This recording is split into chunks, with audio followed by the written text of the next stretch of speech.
महाराष्ट्रात अत्यंत संवेदनशील ठरलेल्या अनुसूचित जाती उपवर्गीकरणाच्या प्रश्नावरून आज शाहूवाडी तालुक्यात मातंग समाजाची व्यापक बैठक राष्ट्रीय दलित महासंघाचे संस्थापक अध्यक्ष यांच्या मार्गदर्शनाखाली पार पडली।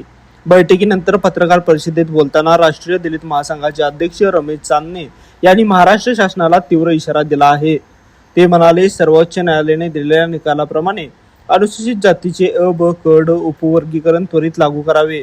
हे उपवर्गीकरण लागू न झाल्यास संपूर्ण महाराष्ट्र पेटून उठेल आणि मातंग समाज त्यात अग्रेसर असेल। हा लढा संपूर्ण महाराष्ट्रात मातंग समाजाच्या न्यायाचा हक्काचा आहे। गेल्या अनेक वर्षापासून मातंग समाज आरक्षणाची मागणी करत आहे। आमच्या वाट्याचे आम्हाला द्या, आम्ही आमच्या हक्काचे लोकशाही आणि संवैधानिक मार्गाने मागत आहोत। ते आमचे आम्हाला मिळाले पाहिजे, अन्यथा त्याविरोधात आमचा असंतोष राहील। पुढील काळात राष्ट्रीय दलित महासंघ आणि मातंग समाज आक्रमकतेने आंदोलन करेल। याची शासनाने दखल घेऊन अ, ब, क, ड वर्गीकरणाची तातडीने अंमलबजावणी करावी, असेही चांदणे शेवटी म्हणाले। हा लढा मातंग समाजासारखा झाला पाहिजे असा शासनाने निर्णय द्यावा, नाहीतर इथून पुढच्या काळात मातंग समाज स्वस्थ बसणार नाही। पुढची लढाई काय राहील? पुढची लढाई ही आमची आक्रमक राहील।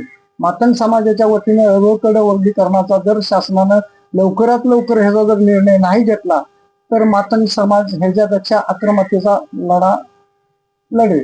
यावेळी नगरसेवक किरण घेवदे, रमेश नाईक, बाजीराव नाईक, बाजीराव गायकवाड, भीमराव साठे, लालासू नाईक, डॉक्टर भारत देवळेकर, डॉक्टर राज लोखंडे, अशोक गायकवाड, गिरीश चांदणे, किसन चांदणे, शंकर कांबळे, नितीन कांबळे यांच्यासह कार्यकर्ते व समाज बांधव बहुसंख्येने उपस्थित होते। लाईव्ह मराठीसाठी शाहूवाडीहून राहुल पाटील।